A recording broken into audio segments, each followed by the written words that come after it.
नमस्कार, बहुत बहुत स्वागत है आप सभी का इंडिया डेली पर। शाम के 4 बज चुके हैं और वक्त हो चुका है मुद्दा करम का। मैं हूं आपके साथ आशीष पांडे। एक बार जोरदार तालियों के साथ इस कार्यक्रम की शुरुआत हो जानी चाहिए।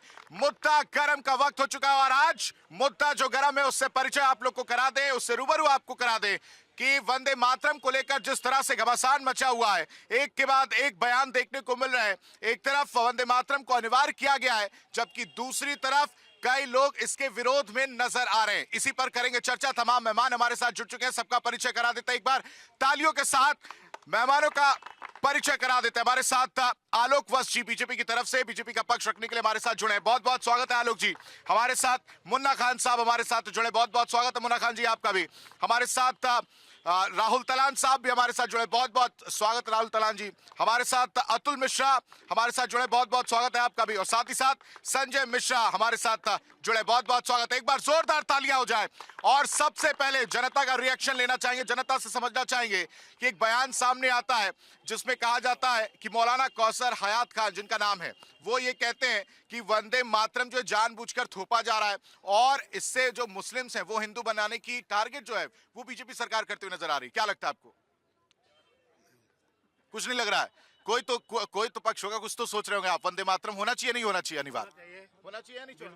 वंदे मातरम होना चाहिए सर। अरे रोजगार पे बात आपका नाम क्या? फिरोज खान है। 10,000 11,000 में एक महीने हेल्पर काम वंदे ठीक है, रोजगार के लिए आलोक जी जवाब देंगे, लेकिन आप बताएं कोई मुद्दा है? वंदे मातरम मुद्दा नहीं है।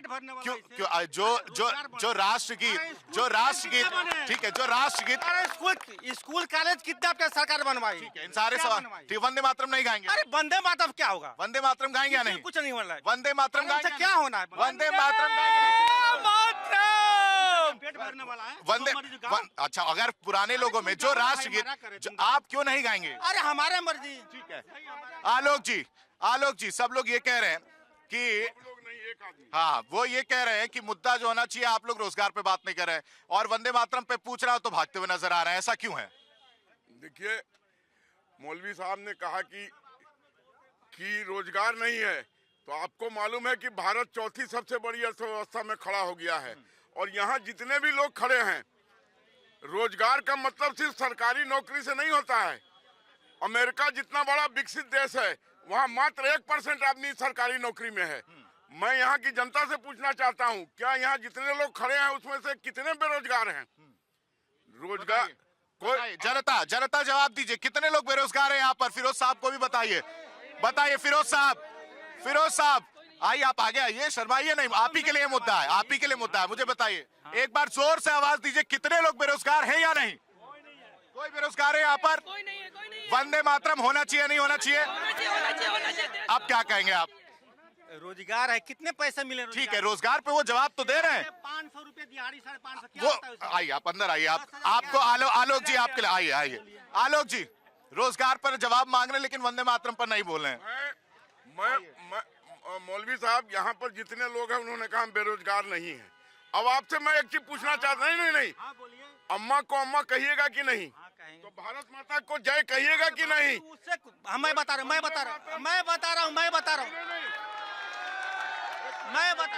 अगर सुनिए, नहीं, पहले सुनिए, पहले आप 1 मिनट शांत रहिए। 1 मिनट शांत रहिए। एक मिनट। आजादी की लड़ाई में भगत सिंह के साथ असफुल्ला खान ने जब बोला के लिए आजादी कोई मुद्दा नहीं है। फिरोज साहब, स्कूल बनवाए, स्कूल कॉलेज कितने बनवाए? सवाल हो गया। लगातार बन रहे हैं स्कूल और कॉलेज। तो किसको चाहिए? आपको राहुल गांधी चाहिए? ठीक है आलोक, ठीक है आलोक, ठीक है फिरोज साहब, ठीक है फिरोज साहब, ये ठीक है। रोजगार नहीं है। मेरी बात सुनिए, घर चल जाएगा। मातरम होना चाहिए नहीं होना चाहिए? मुद्दा वो नहीं ला रहा, ये वो ठीक है। ये बौखलाहट क्या कह रही है, ये समझना जरूरी है। फिरोज साहब सुनिए, ठीक है, ये मेरी बात सुनिए। आप रुकिए, अब जाइए नहीं। अभी ये पार्टी हो जनता ठीक है, जनता सुन रही है, आप मेरे साथ आइए। आप लोग बताइए, वंदे मातरम होना चाहिए नहीं होना चाहिए?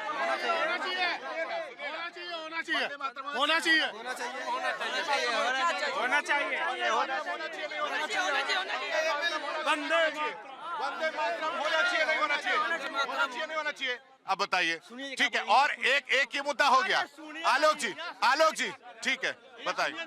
देखो, वंदे मातरम होना चाहिए, ये थोड़ा ना जबरदस्ती पकड़ के बुलवाओगे। ठीक है, जबरदस्ती बुलवाया जा रहा है, जबरदस्ती। आलोक जी, यही तो कांग्रेस भी आरोप लगा रही है, यही तो और लोग भी कह रहे हैं कि जबरदस्ती आप लोग बुलवा रहे हैं, अनिवार्य कर रहे हैं। तो आप क्या चाहते हैं कि हम लोग आपस में जूता जूती करें? नहीं, क्या चाहते हैं? किसको लड़ा रहे हैं? ठीक है, आपको सिर्फ इतना कह रहे हैं, भारत माता की जय बोलिए। और मौलवी साहब सुन लीजिए, अब भारत में ऐसी स्थिति हो गई है कि अगर आपको भारत में रहना है तो वंदे मातरम कहना होगा। ठीक है, आपत्ति बताइए। नहीं, ये इस लाइन पे आपत्ति है जो ये कह रहे हैं भारत में रहना है तो वंदे मातरम गाना है। भारत एक ऐसा देश है जो आस्था का देश नहीं है। हमारा भारत देश आस्थाओं का देश है। हाँ। हमारा धर्मनिरपेक्ष देश है। हाँ। हम देखिए, जो देशभक्ति है, राष्ट्रभक्ति जो है वो थोपने से नहीं आती है। कौन थोप रहा है? दिल से कौन थोप रहा है? कौन थोप रहा है आपको नहीं पता? आपने डिबेट क्यों रखा? मैं कह रहा हूँ, नाम लीजिए, नाम लेकर बात करिए। भारतीय जनता पार्टी थोप रही है क्योंकि हाँ। उनके लिए राष्ट्रगान कोई मायने नहीं रखता। उन्हें राजनीति करनी है और राष्ट्रगान के नाम पर जनता को गुमराह करके, मतलब मुद्दे से भटका करके उन्हें सिर्फ राजनीति करनी है और सत्ता पे काबिज रहना है।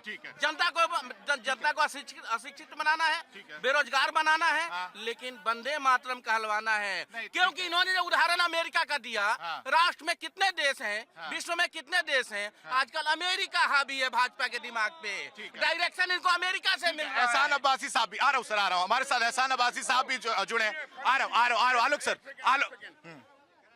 आप अमेरिका की बात कर रहे थे संजय जी, ये नरेंद्र मोदी है जिसने डोनाल्ड ट्रंप को भी घुटने टिका दिया और कहा कि लाओ 18% पे ले आओ। आप बात कर रहे हैं, आज नरेंद्र मोदी के सामने विश्व का कोई भी ऐसा नेता नहीं है जो उसके सामने खड़ा हो सके। भारत की शक्ति वहां तक पहुंच चुकी है। अब किस दुनिया में जी रहे हैं? डोनाल्ड ट्रंप को हमने झुका दिया जिस दिन मदर ऑफ डील की, जिस दिन हमने 27 देशों से देश। इस पर फिर चर्चा करेंगे। आज मुद्दा कुछ और है, आज वंदे मातरम मुद्दा है। एहसान अब्बासी साहब, आप मुझे बताइए कि लोग तो कह रहे हैं, फिरोज साहब ने भी यही कहा और वाजिब कहते हुए नजर आ रहे हैं, वो ये कह रहे हैं कि जबरदस्ती थोपा जा रहा है, जानबूझकर थोपा जा रहा है। वंदे मातरम नहीं कह रहा, बाकी चीजों क्यों नहीं? बिस्मिल्लाहिर्रहमानिर्रहीम। जय हिंद, वंदे मातरम, भारत माता की जय। सबसे पहले तो आपके चैनल के माध्यम से 14 फरवरी है, ये काला दिवस है। पुलवामा के शहीदों को मैं नमन करता हूँ पहले तो, कि जो हमारे शहीद और हमारे जो नागरिक शहीद हुए हैं उनको नमन है। अभी बात हो रही है वंदे मातरम की। वंदे मातरम को तोड़ा क्यों गया? पहले देश को तोड़ा, फिर कांग्रेस ने हिंदू मुसलमान को तोड़ दिया। वंदे मातरम को जब तोड़ा था 37 में, तो ये दिखा दिया कि मुसलमान अलग है, हिंदू अलग है। इस कांग्रेस ने तोड़ा तो है, देश को तोड़ा और मुसलमानों को तोड़ा।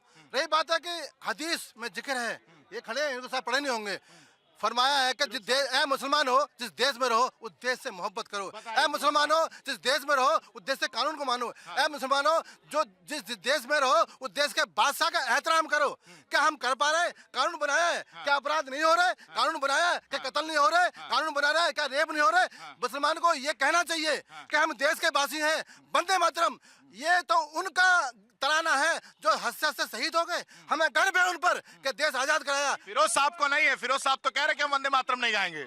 ये सब उनकी मानसिकता क्या है मुझे नहीं पता, लेकिन देश का मुसलमान पूछ लेता हूँ इस देश। फिरोज साहब ठीक है, आता हूँ मैं। फिरोज साहब देखिए, अब तो ठीक है, आपकी बात मैंने ले ली कि रोजगार पर और महंगाई पर बात होनी चाहिए, लेकिन ये भी एक मुद्दा है ना कि वंदे मातरम देश प्रेम का अगर प्रतीक है, जो स्वतंत्रता सेनानी थे उनको एकजुट करने का काम किया, जो ब्रिटिशर से लड़ने की ताकत उस वंदे मातरम गीत ने दी, उसके अगेंस्ट में क्यों जाना? फिरोज साहब क्यों नहीं गाना चाहते हैं? उससे क्या होता है हमको बताओ पहले। उससे कोई आपको आजादी नहीं मिली? आपको आजादी नहीं मिली क्या? उसी गीत से बहुत कुछ हुआ, आपको आजादी नहीं मिली क्या? नहीं मानते क्या आप लोग? तो कोई देश का विकास का आप गाएंगे या नहीं? ठीक है, आप गाएंगे या नहीं? अरे इससे मतलब नहीं है। तो आप गाएंगे या नहीं? विकास की बात करो। आप गाएंगे? नहीं गाएंगे, नहीं गाएंगे, नहीं गाएंगे। आ रहा हूँ सर, सबका ओपनिंग कमेंट लेता हूँ, फिर मैं आता हूँ। जी देखिए, आपने रिएक्शन देख लिया, देखिए, आप कह रहे हैं कि नहीं, देखिए नहीं गाएंगे। मैं बता रहा हूँ ना, ये क्या है कि मुल्लाओं ने मुसलमानों में जहर भर रखा है और वो जहर भरा गया है। क्यों भरा गया है? कि हिंदुओं से नफरत करनी है आपको। वंदे मातरम में है क्या? माँ तुझे सलाम है ना, है क्या वंदे मातरम? माँ तुझे सलाम, माँ तुझे सलाम कहने में उनको दिक्कत नहीं है, लेकिन वंदे मातरम कहने में दिक्कत है। वर्ड्स के मीनिंग आप समझिए, है ना? लेकिन ये मौलानाओं ने जहर भर रखा है, वो जहर आपको दिखाई दे रहा है फिरोज साहब में, वो थोड़ी है। फिरोज साहब थोड़ी है, वो जहर है। देखिए जो आपको नजर आ रहा है, बात यह है, वो बोल रहे हैं कि वंदे मातरम से होता क्या है। इस देश की आजादी की लड़ाई में जिन लोगों ने अपनी शहादत दी और ये वंदे मातरम गाते हुए फांसी पे चढ़ गए, वो लोग इसी वंदे मातरम की वजह से इस देश में एक अंग्रेजों के खिलाफ जो सशस्त्र विद्रोह हुआ, आप उस विद्रोह को कम कर देंगे क्या? जिस अंग्रेजों का सूरज नहीं डूबता था, इस वंदे मातरम के दम पे इन भारतीयों ने उन अंग्रेजों के खिलाफ जो उस समय की सबसे बड़ी शक्ति थे, उन आजादी की लड़ाई लड़ी और उनको मारा भी और यहाँ से भगाया। वो बोल रहे हैं कि वंदे मातरम से होता क्या है? वंदे मातरम से ये होता है, वंदे मातरम से राष्ट्रभक्ति आती है। वंदे मातरम हम जब गाते हैं तो हमें पता रहता है कि जिन्होंने इस देश के लिए शहादत दी, हम उनका एहतराम करते हैं, उनको सम्मान देते हैं हम जब वंदे मातरम गाते हैं। लेकिन उनको क्या है कि वंदे मातरम जो मौलानाओं ने भर रखा है उनके दिमाग में, वो जहर नहीं निकलेगा। अगर जो इनको सही से समझाया जाए कि वंदे मातरम गाने से कुछ नहीं होने वाला है, लेकिन उनको आज तक, और मुसलमानों की ये जिम्मेदारी है, देखिए मुन्ना खान भी खड़े हैं, ये भी वंदे मातरम नहीं गाएंगे। गाएंगे? कैसी बात कर रहे हैं आप? कैसी बात कर रहे हैं आप? मुन्ना खान साहब गाएंगे कि नहीं? आ रहा हूं सर, एक मिनट बस आया। वो कह रहे हैं कि आप गाएंगे नहीं, बड़ा आरोप लगा रहे हैं आप। जिनको तिरंगे से नफरत है और अपना झंडा प्यारा है, गांधी जी का कातिल जिनका अभी भी आंखों का तारा है, जिनका शर्मनाक इतिहास रहा है अंग्रेजों से यारी का, वो आज सर्टिफिकेट बांट रहे हैं उनको गद्दारी का। ये पहले बताए कि इन्होंने जब वंदे मातरम की शुरुआत हुई, जब भारत छोड़ो आंदोलन हुआ, तो क्यों जनसंघ और आरएसएस ने कहा कि इस आंदोलन से आरएसएस और जनसंघ दूर रहे? कोई भी मेरा कार्यकर्ता इस आंदोलन में नहीं रहेगा। जिस कांग्रेस ने खिलाफत आंदोलन जो खलीफा के नेतृत्व में चल रहा था, उसका समर्थन किया, और ये बात करते हैं वंदे करते थे उस टाइम। ठीक है, मेरी बात सुनिए, मेरी बात सुनिए। राहुल जी बैठिए, आप वहां आइए ना। आ रहा हूं मैं, एक एक करके आ रहा हूं, मैं आ रहा हूं। इसके बाद आऊंगा मैं आपके पास, आऊंगा। पॉइंट आएगा। खिलाफत आंदोलन का समर्थन करने वाली कांग्रेस, ये बेशर्म कांग्रेस। सुनिए, बात कंप्लीट होनी चाहिए, बात कंप्लीट होनी चाहिए। आज अगर मैं सच कह रहा हूं तो हमारे दोस्त को मिर्ची लग रही है। इनके पास उन सवाल का जवाब नहीं है कि भारत छोड़ो आंदोलन के दौरान जब हमारे देश के वीर जवान भगत सिंह हो, चंद्रशेखर हो, अशफाकुल्ला खान हो, जब वो शहीद हो रहे थे, तो ये क्यों इन्होंने घोषणा की आरएसएस और जनसंघ ने कि हमारे जितने भी कार्यकर्ता हैं वो इस आंदोलन से दूर रहे, इस आंदोलन में भाग नहीं लेना है। इन्होंने संविधान का विरोध किया, इन्होंने आजादी का विरोध किया। ये वो मुखबर लोग हैं जो अंग्रेजों को मुखबरी करते थे, अंग्रेजों की दलाली करते थे। ये दलाल है, इनको दलाली। ठीक है, एक मिनट, ठीक है, नहीं मैं आ रहा हूँ, रिएक्शन लूंगा मैं आपका। गलत फैक्ट है। आजादी का विरोध कैसे किया बताइए? मैं बताता हूं। जिस अंग्रेजों का सूरज डूबता नहीं था दुनिया में, जो आधी दुनिया के शासक थे, उनके खिलाफ सशस्त्र विद्रोह करने का सबसे पहले अगर जो किसी को श्रेय जाता है, और जिसको कांग्रेस के नेता ए ह्यूम की पार्टी जिस 1957 की लड़ाई को गदर कहती थी, उसको स्वतंत्रता संग्राम कहने वाले सबसे पहले वीर सावरकर, है ना? 1857, रुकिए, हाँ रुक जाइए, है ना? और जो अंग्रेजों के खिलाफ सबसे पहले सशस्त्र विद्रोह की शुरुआत की, वही तो ये कह रहे हैं आरएसएस और जनसंघ ने क्यों नहीं किया? अरे वीर सावरकर कौन थे मुझे बताइए। अरे अपने पहले आप पोडियम पे आइए, वापस पोडियम पे आइए। देखिए, नहीं गरिमा बना रखे, गरिमा बना के जनता के सवाल। ठीक है, आ जाइए। जनता कर रही है कि जितना हिंदी अंग्रेजी पढ़ना है इंडिया में पढ़ो, नहीं तो पाकिस्तान, बांग्लादेश और कहीं विदेश में जाके पढ़ते, वंदे मातरम नहीं कहते हैं तो वहीं गाड़ देता और उठते नहीं। हाँ, सऊदिया में जाके करना, सऊदिया के। तो ये जो वंदे मातरम अनिवार्य किया गया पढ़ना, ये मतलब पढ़ाया जाएगा और गीत चलेगा, ये सही है या गलत? सही है, सही है। गलत सिर्फ है जो मदरसे के पढ़े हुए, हाँ, मदरसे के पढ़े हुए हैं। वहाँ पे सिखाया जाता है कि भैया अल्लाह सबसे बड़े हैं, उनके माँ बड़ी नहीं है, माँ बड़ी नहीं। और जितने स्कूल कॉलेज में पढ़े हुए हमारे मुस्लिम भाई हैं, वो भी फौज में सर्व करते हैं, तो क्या वो वंदे मातरम नहीं गाते होंगे? मतलब जो लोग विरोध कर रहे हैं उन्हें पाकिस्तान चला जाना चाहिए, वो ये कह रहे हैं। मैं एक दूसरी बात कहता हूँ जनता के बीच और जनता का आदमी होने के नाते। देखिए, दुनिया की एक संस्कृति है, बाप को बाप कहेंगे, माँ को माँ कहेंगे। तो हम जिस धरती पर पैदा हुए उसका यशोगान करने में कोई राजनीति नहीं होनी चाहिए। हम इस देश के हैं, हम इस देश के बच्चे हैं और ये देश हमारी माँ है। नहीं, वो पहले मुंडी ला रहे देखिए, कि नहीं। ये माने या ना माने, ये माने या ना माने, आप दुनिया के किसी भी लोकतांत्रिक देश को देख लीजिए और उनका राष्ट्रगीत सुन लीजिए। हर देश ने अपने राष्ट्रगीत में अपने राष्ट्र की महानता को दर्शाया है। तो हम भी इसी बात को कह रहे हैं कि अगर हम इस देश के वासी हैं तो इस देश का राष्ट्रीय गीत हमको गाना चाहिए, लेकिन किसी पॉलिटिकल पार्टी के एजेंडे की वजह से नहीं। हम इस देश के नागरिक हैं, इस वजह से हमको गाना चाहिए। इस देश के नागरिक हैं, इसलिए हम वंदे मातरम हमें गाना चाहिए और किसी को इसका ऑब्जेक्शन नहीं करना चाहिए। आप बताइए, आप तो कह रहे हैं कि नहीं। वंदे मातरम, मैं आपकी ऐसी मुंडी को क्या समझूं? मैं बता रहा हूँ, वंदे मातरम, वंदे मातरम के बाद देश को मिला संविधान। वंदे मातरम के बाद देश को मिला संविधान और देश चलता है संविधान से, और संविधान ये कहता है। और संविधान के बाद भारतीय जनता पार्टी की राजनीति के बाद सुप्रीम कोर्ट का गाइडलाइन है क्लियर कि आप इसे जबरदस्ती नहीं थोप सकते, इसका सम्मान होना चाहिए। तो बताइए जरा, वंदे मातरम का सम्मान भारत में कौन नहीं करता है? एक स्टेटमेंट बताइए जो कहता है कि हम वंदे मातरम का नहीं। फिरोज साहब चले गए, फिरोज साहब उनका विरोध नहीं, वो तो कह रहे नहीं गाऊंगा। उनका कहना ये है कि आप सरकार का काम है महंगाई, बेरोजगारी। वो तो एक मुद्दा है, मैं मानता हूँ, लेकिन ठीक है, क्या मानता नहीं, हाँ, जो मुद्दा नहीं है उसको आप उठाएंगे। तो ये वंदे मातरम मुद्दा नहीं है। आलोक जी, आ रहा हूँ सर। आलोक जी, ये मुद्दा ही नहीं है, वंदे मातरम उनके लिए मुद्दा ही नहीं है। देखिए, अगर कोई अपने बाप को बाप नहीं कहना चाहता, माँ को माँ नहीं कहना चाहता, तो मैं उसका क्या कर सकता हूँ। लेकिन हम जब तक इस धरती पे हैं, हम वंदे मातरम कहेंगे और भारत माता की जय कहते रहेंगे। चाहे विद्या, बिल्कुल नहीं, हमारे पूर्वजों ने, हमसे बड़ा राष्ट्रभक्त इस देश में कोई नहीं है।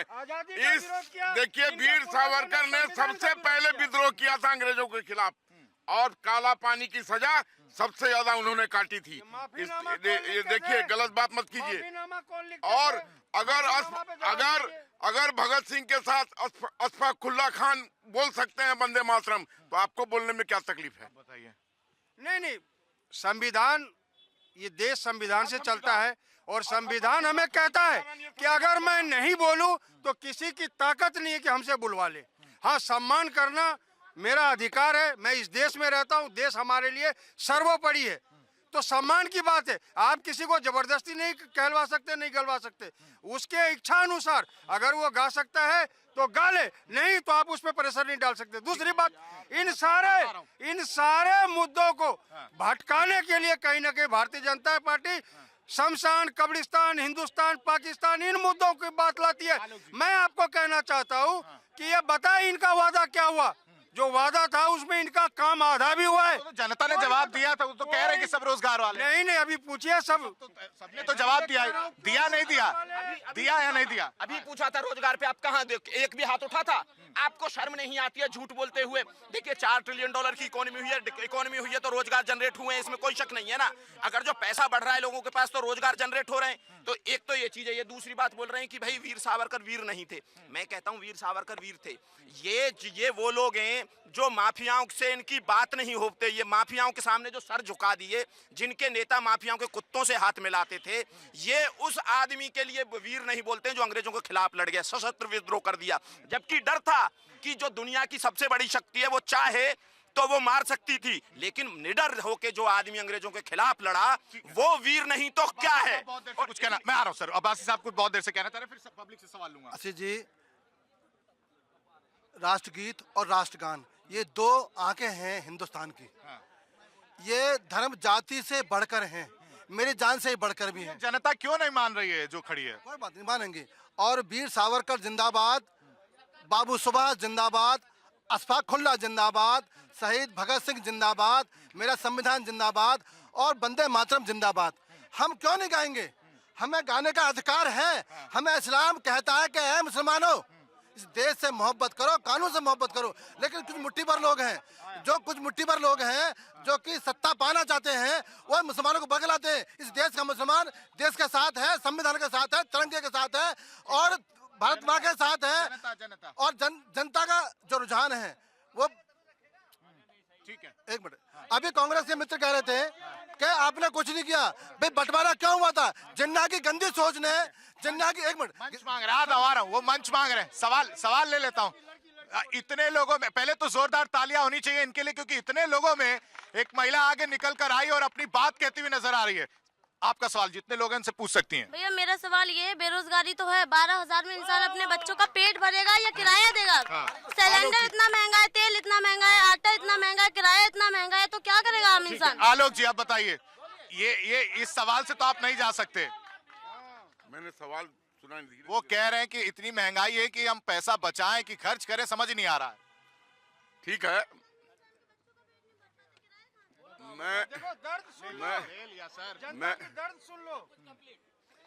मैं मानता हूं कि आपके साथ जो आपका तनख्वाह है, जो आपकी इनकम है वो नहीं है, लेकिन शायद आप उतनी पढ़ी लिखी नहीं है कि आप एक अच्छे से जॉब में जा सकें। ठीक है, आ रहा हूँ। ठीक है, रुक जाइए। अच्छा ठीक है, चलिए ये एक बहुत बढ़िया सवाल पूछा आपने, एक बार तालियां होनी चाहिए इनके लिए भी। अच्छा सवाल था, इसका जवाब मिल गया। लेकिन आप मुझे बताइए, ये तो एक मुद्दा है, लेकिन एक जगह ये भी है ना कि आप अपनी देश से तो प्रेम करती है ना, आप अपनी धरती से प्रेम करती है ना, लेकिन कुछ समुदाय हैं जो वो कह रहे हैं कि जो मुस्लिम लोग हैं वो कह रहे हैं कि जानबूझकर थोपा जा रहा है हम पे, हम नहीं पढ़ना चाहते वंदे मातरम। हम मैं कह रहा हूँ कि अगर देश से प्रेम करते वंदे मातरम बोलने में क्या तकलीफ है? जब यहाँ पैदा हुए हो तो ये आपकी धरती, आपकी माँ है, आपको बोलना चाहिए वंदे मातरम। अब बताइए इस पर क्या कहेंगे आप? तो ठीक है, महंगाई वाले पे आपने उन पे ताली बजाई, लेकिन इस पर आप क्या कहेंगे? मैं ये कह रहा हूँ कि देखिए बात दोनों अलग अलग है। अलग अलग कैसे? वो तो हो गया, वो तो ले लिया सर, इस पर जवाब दीजिए ना। मैं ये कह रहा हूँ कि आप हमें कैसे साबित करेंगे कि मैं देशभक्त नहीं हूँ? कैसे साबित करेंगे? क्या वो जनगण मन अधिनायक कहने से मैं देशभक्त हो गया? अब बाकी मैं अंग्रेजों को माफीनामा लिखूं, अंग्रेजों की मुखबरी करूं या अंग्रेजों की दलाली करूं, उससे हो गया वो कि देशभक्त हो गया आप? सवाल ये नहीं है। देशभक्ति को नापने का पैमाना एक ही है कि जनसंख्या भी लोग चले और ये मुस्लिम समुदाय के भी लोग चले बॉर्डर पर। कौन सर कटाने के लिए तैयार है? ये पहले पीछे भागेंगे। आजादी के दौरान, सुन ले मेरी बात पूरी नहीं हुई, आजादी के दौरान मुस्लिम समाज के लोग कहते थे आगे बढ़ो, जनसंघ कहते थे पीछे भागो। ये देशभक्ति बात कर रहे हैं, ये देशभक्ति बात कर रहे हैं ना, तो देश को तोड़ा किसने था? तब देशभक्ति नहीं आई थी। मैं गलत बात। बीजेपी के देश को तोड़ा था, देशभक्ति तब कहाँ चली गई थी इनकी? अब बात कहाँ लगाया था, तब देशभक्ति कहाँ चली गई थी? सिखों का नरसंहार हुआ था, तब देशभक्ति कहाँ चली गई थी? देश को टुकड़े किए वो वंदे मातरम वाले उसमें बोले, देश को टुकड़े लेकर नेहरू पर सवाल उठा रहे हैं। मैं ये कह रहा हूँ इनकी एक फितरत है, बात करते करते कभी लाल किला, कभी ताजमहल, देशभक्ति नहीं थी इसके अंदर, देशभक्ति कभी थी नहीं कांग्रेस में। ये तो देशद्रोही लोग हैं। सवाल है। देखिए, ये अभी मुन्ना भाई कह रहे थे बहुत बेरोजगारी है। चलिए मेरे साथ इस फैक्ट्रियों के बाहर, शायद ही कोई फैक्ट्री है जिसके बाहर नहीं लिखा होगा आवश्यकता है फलाने लोगों की। अरे तो 60,000 के मजदूर को 10 दिन में काम कर अरे भैया 60,000 मजदूर को मिलना नहीं मिल सकता है, लेकिन हमारे यहाँ ऐसे लोग हैं जो तीसरी चौथी पास हैं और 50-50 हजार रुपए की तनख्वाह ले रहे हैं क्योंकि उन्हें इल्म सीख लिया है। आप इल्म नहीं सीखोगे तो कहाँ से आप उठा पाओगे इतने पैसे? चलिए ठीक है, नहीं ठीक है, आता हूँ मैं आपके पास आता हूँ। नहीं ठीक है, मेरी बात सुनिए, बोलिए। आपके यहाँ पता है ठेकेदारी पता चल चुकी एम्प्लॉइज की? गलत बात। देखिए अगर कोई पर्सनल आपका प्रॉब्लम है तो आप अलग जाकर सॉल्व कर सकते हैं। नहीं पर्सनल प्रॉब्लम है आपकी, नहीं पर्सनल प्रॉब्लम है, ये इस तरह से नहीं होना चाहिए। आप ठीक है, ये इसके लिए तो आपके पास मत है, ये किस लिए दिया है, ये किस लिए दिया है? जब स्याही लगती है तो आप यूज करिए ना। कोई सवाल था, आप बोल रहे थे। अब तो उत्तर मिल गया, सर ने दे दिया था। नहीं आप पूछ रहे थे ना वंदे मातरम को लेकर, उसके बारे में नहीं था। वंदे मातरम होना चाहिए, महंगाई को लेकर था जो दीदी ने सवाल पूछा था। महंगाई एक मुद्दा हो गया, वंदे मातरम को लेकर है कि एक जो आरोप ये अनिवार्य किया जा रहा है, क्या ये गलत है? गलत नहीं है, बिल्कुल सही है। क्यों नहीं बोलना चाहिए? फिर क्यों अभी मुस्लिम समुदाय क्यों नहीं रेडी हो रहा है? वो उनसे पूछे क्यों नहीं रेडी हो रहा है? उनको तो घर मिल गया, राशन मिल रहा, सब मिल रहा, तो रेडी क्यों नहीं हो रहा है? घर और राशन में हिस्सेदारी लेंगे, लेकिन जब भारत माता से प्रेम की बात होगी तो नहीं करेंगे। आप ये कह रहे हो? देश की बात आएगी तो वो एक साथ खड़े नहीं रहेंगे, संसद में बोलेंगे नहीं कि हम ये चीज करते हैं, ये नहीं करते हैं।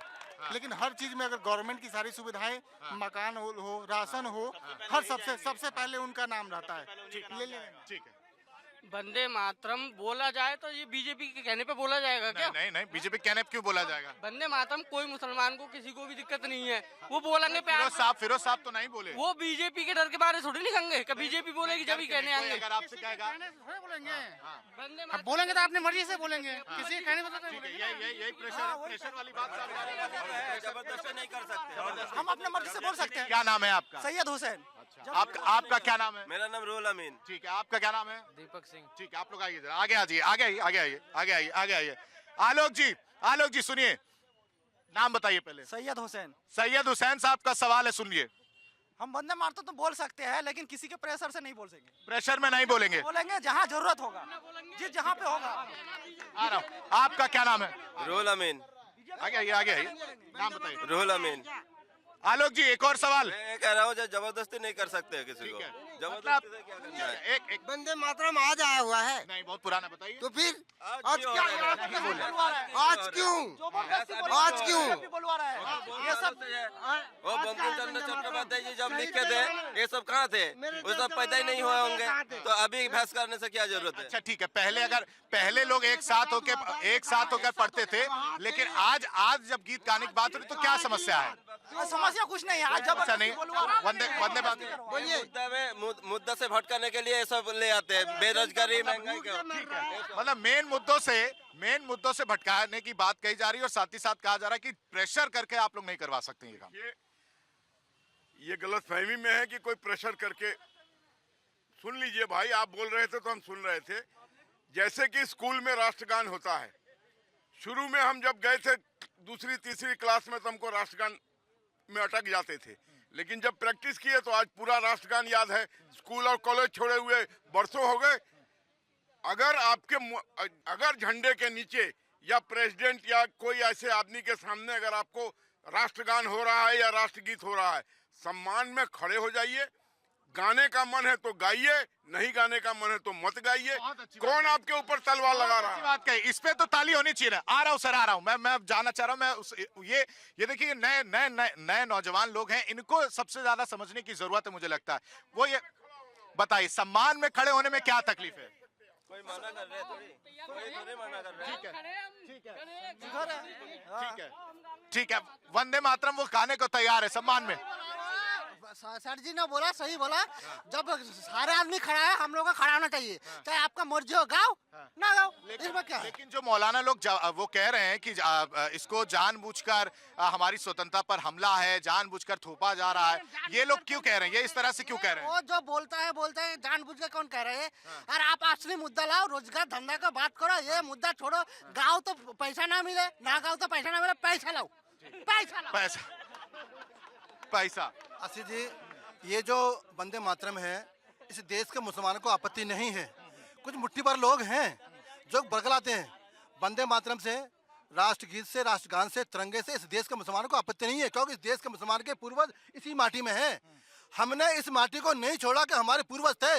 जो चले गए वो गद्दार थे, जो पाकिस्तान चले गए वो गद्दार थे, जिन्होंने पाकिस्तान मांगा वो गद्दार थे। इस देश का मुसलमान देशभक्त है, इसके पूर्वज इस माटी में दफन है। और जो वंदे मातरम नहीं गाना चाहते हैं वो क्या है? सर, मुट्ठी भर लोग हैं जो उसी विचारधारा के हैं, जो जिन्ना की विचारधारा के, जो कांग्रेस की विचारधारा के हैं, जो कांग्रेस के दलाल हैं। ठीक है, ये जिन्ना का समर्थन की बात आ गई, क्योंकि कहीं ना कहीं वंदे मातरम को लेकर जो तस्वीर आई थी, जो बंटवारे की बात हुई थी, वो वहीं से तो शुरू हुई ना सर।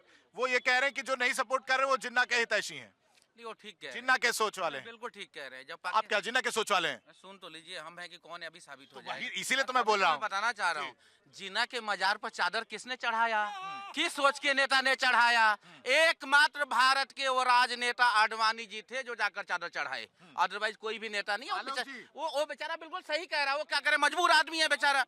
देखिए आज भारत में राजनीति क्या हो रही है।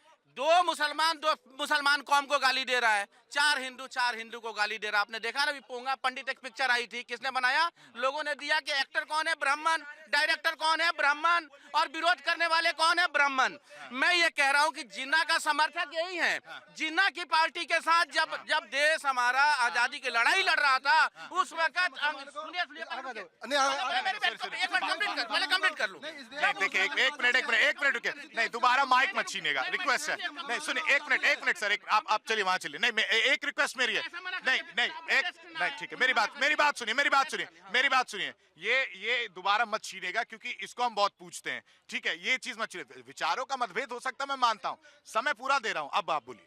मेरा ये कहना है कि पहले तो आप सिस्टम ठीक करिए और डेस्क से दूसरा डेस्क पे कोई ना जाए। मैं भी जा सकता हूं। मैंने भेज दिया सर, मैंने तो भेज दिया। हाँ, मैं ये कह रहा हूँ कि जिस वक्त देश गुलाम था, इन लोगों ने मुस्लिम लीग के साथ मिलकर सरकार चलाने वाले कौन और उसका मंत्री इनका नेता था या नहीं था, ये बता दे। मेरा ये मानना है कि ये अंग्रेजों के एजेंट थे और आज भी अंग्रेजों के एजेंट हैं, क्योंकि अमेरिका जब पाकिस्तान से लड़ाई होती है और जब सीज फायर का अनाउंसमेंट अमेरिका करता है, तो ये साफ पता हो जाता है कि ये सरकार भारतीय जनता पार्टी गुलामी के प्रतीक है। आज जब वो कहता है कि तुम रसिया से तेल नहीं खरीदोगे और जब ये तेल नहीं खरीदते हैं, मतलब ये गुलाम हैं अंग्रेजों की। आ रहा हूँ, जवाब ले लेता हूँ। आलोक जी आ रहा हूँ। हाँ, आशीष जी, दुनिया में सबसे अच्छा मुल्क मुसलमानों के लिए हिंदुस्तान है। सबसे अच्छा मुल्क हमारे लिए हिंदुस्तान है और सबसे अच्छा मित्र हमारे लिए हिंदू है। अब तो यही कह रहे हैं, उनके लिए भी तो मुल्क हिंदुस्तान ही अच्छा। वो भी तो यही कह रहे हैं। मैं मुसलमानों की बात कर रहा हूँ। और जाओ पाकिस्तान में क्या हालत है मुसलमानों की, जाओ अफगान में क्या हालत है मुसलमानों की, जाओ बांग्लादेश में क्या हालत है मुसलमानों की। इस देश का मुसलमान आजादी से बोल भी रहा है, काम भी कर रहा है और नमाज भी पढ़ रहा है, सजदा भी कर रहा है। ये एक जो मुट्ठी भर लोग हैं जो कांग्रेस के पिट्टू हैं, जो हम भगलाते हैं भगाते हैं, अब उनके भगा में नहीं आएंगे। हम तिरंगे के साथ हैं, हम संविधान के साथ हैं, हम हिंदू भाई के साथ हैं। अगर तिलकधारी और टोपधारी एक है तो इस देश को कोई नहीं बिगाड़ सकता। अब हम टोपी वाला और तिलक वाला, ये ताकत है हिंदुस्तान की, ये ताकत है माँ भारती की। हम सलाम करते हैं इस देश को, इस मुसलमान को कोई नहीं तोड़ सकता। सुन लो कांग्रेस के दलालों, अब तुम्हारे हाथ बिगड़ने वाले नहीं है। इन लोगों ने गलत बात है। नहीं, ये इस तरह के शब्द नहीं यूज करने चाहिए, गलत बात है। अब देखिए, सारा आरोप आप ही पर लगा दिया गया। नहीं, इनकी शिकायत दूर कर दूं, बहुत देर से परेशान है। बताइए। देखिए, ये एक तो संजय मिश्रा जी हैं, सबसे बेचारे हैं, उनको कोई और बेचारे नजर आए वो ठीक है, वो विचारधारा के तौर पे भी बेचारे हैं, वो उनको समर्थन करते हैं। जिस कांग्रेस की स्थापना पता है किसने की थी? 1885 में A.O. ह्यूम ने की थी। क्यों की थी? अब वो एक एनजीओ इसलिए बनाया गया था, अरे रुक जाइए, वो इसलिए बनाया गया था, भारतीय जब आंदोलन करें तो कांग्रेस दलाली करे, इसके लिए कांग्रेस की स्थापना हुई थी। इनके पितृ पुरुष हैं A.O. ह्यूम, हमारे पितृ पुरुष हैं हेडगेवार, गुरु गोलवलकर, वो भारतीय थे, इनके अंग्रेज थे पितृ पुरुष। ठीक है, तो ये अंग्रेजों की संतति अभी तक चली आ रही है ना? हाँ, है ना? तो वो अभी तक वो परिपाटी की चली जा रही है। दूसरी चीज उन्होंने बोली कि भाई जिन्ना की मजार पे चले गए थे, ये चले गए थे, वो चले गए थे। ये डिबेट को डेविएट करने का वो है। एक और उन्होंने सवाल पूछा था कि कितनी बेरोजगारी दर है। मैं बता दूं 4.8% है, जो बहुत कम है ना बेरोजगारी दर भारत की। $4 ट्रिलियन की इकोनॉमी बन गया है भारत, तीसरी इकोनॉमी बनने जा रहा है। लेकिन इनको ये चीज समझ में नहीं आएंगी है क्या कि करना है विरोध, और विरोध करने के लिए ना कोई वो बेसलेस विरोध है इनका। वैसे ही मुन्ना जी का और वैसे ही संजय मिश्रा जी का। आलोक जी कुछ कहना चाह रहे थे, मैं आता हूँ सर, आता हूँ। मुन्ना जी से मेरा एक सवाल है, मेरे बड़े भाई मित्र हैं। नेहरू जी से गांधी कैसे बन गए और गांधी से फिरोज गांधी कैसे बन गए? ये बड़ा जिगजैग है गांधी खानदान में। कैसे उन्होंने नेहरू से गांधी कैसे बन गए, आज तक कोई बता नहीं पाया। ये बता दें जरा। जवाहरलाल नेहरू से सोनिया गांधी, इंदिरा गांधी, राजीव गांधी। देखिए ये मुझे लगता है नहीं, ये सब ये बताना पड़ेगा। जब सावरकर नहीं, ये क्या बदतमीजी है इस आदमी का? ये आदमी नेहरू पे बात करेगा जो अपने आप में एक सोच है, ये गांधी पे सवाल उठाएगा। आज विश्व से आने वाला कोई भी नेता जो भारत में पैर रखता है, सबसे पहले गांधी के यहाँ जाकर के नतमस्तक होता है। और ऐसे 4 दलाल लोग खड़ा होकर के गांधी पे सवाल पूछेंगे, ऐसे 4 दलाल खड़ा होकर के नेहरू पे सवाल पूछेंगे जिसने देश बनाने का काम किया, ये बात करेंगे। आज देश को बेचने वाले लोग नेहरू पे बात करेंगे, जिन्हें अपना होश नहीं है, जिसने देश बनाया। 1947 का इतिहास इन्हें पता है। आलोक जी ठीक है। देखिए भाई, बीइंग ए जर्नलिस्ट मैं चाहता हूँ राजेश तालान जी बहुत वंदे मातरम बोल रहे थे, एक बार संग करके दिखा दे और कितनी बार बदला गया। प्लीज देखिए ये तो खुला चैलेंज नहीं। ठीक है, बात तो अच्छी है। मुझे ठीक है, वो गाना आपको गीत गवाना है, आप ये कह रहे हैं? वो कह रहे हैं कि वंदे मातरम गा दीजिए। अभी गा देता हूँ, देख के नहीं, अभी जोड़ दिया है ना, उसमें जोड़ दिया तो कंधे में। अभी मैं गा देता हूँ। नहीं, मैं गा देता हूँ, रुक जाओ एक मिनट, मैं गाता हूँ। दोनों लोगों को चैलेंज मिला है, दोनों लोग गा देंगे। सुनिए, अब सुनिएगा, ध्यान से सुनिएगा। वंदे मातरम सुजलाम सुफलाम मलयज शीतलाम सस्य श्यामलाम मातरम वंदे मातरम। जोरदार तालियां हो जाए, जोरदार तालियां हो जाए। नहीं, गलत बात, जोरदार तालियां हो जाए। नहीं नहीं, एक चीज पे मैं एक चीज का विरोध कर रहा हूँ। नहीं नहीं नहीं, आपने नहीं गाया, सब गा रहे थे, आप नहीं गा रहे थे। नहीं, मैं कह रहा हूँ बिल्कुल नहीं गाया, लेकिन हम सम्मान में खड़े थे। ये इमरान मसूद वाली बात हो गई, इमरान मसूद वाली बात हो गई। मैं सम्मान में खड़ा था, मैं गाया नहीं, लेकिन मैं आपके गलत बात। देखिए, जो डेकोरम, नहीं सुनिए सुनिए, आ रहा हूँ, जो डेकोरम है, जो डेकोरम है, जो डेकोरम है वो मेंटेन रखिए, जो डेकोरम है वो मेंटेन रखिए। शुभ्र ज्योत्सना पुलकित यामिनी फुल्ल कुसुम द्रुमदल शोभिनी सुहासिनी सुमधुर भासिनी सुखदाम वरदाम मातरम वंदे मातरम। अब आप गा दीजिए। बहुत बढ़िया, चलिए अब आप गा दीजिए। नहीं, अब गा दीजिए, गलत बात है। ठीक है, चल नहीं, मैं गाऊंगा अभी आपने देखा AI, मेरा सिर्फ ये कहना है, मैं जो कहना चाह रहा हूँ उनको सुन लीजिए। कह रहा हूँ आप देख के ही पढ़ दीजिए, खत्म करिए ना। मैं देखिए, वंदे मातरम कहने वाले लोग हैं, और मैं आपको बता दूं, इनको ना पता हो तो हमने कई क्षेत्रों में जाके वंदे मातरम गाया। मैं आपको बता रहा हूँ कि मैं पत्रकार हूँ, इस नाते मैं कहना चाहता हूँ और एक शेर याद दिलाना चाहता हूँ। दो जिस्म और एक जान, दो जिस्म और एक जान है अशफाक और बिस्मिल। उस कौम से उस कौम को कोई अलग नहीं कर सकता जिस कौम से है अशफाक और बिस्मिल। तो भाई से भाई राष्ट्र बनता है, एक दूसरे से लड़ाई करवाने से राष्ट्र नहीं बनता। वंदे मातरम, वंदे मातरम, भारत माता की जय।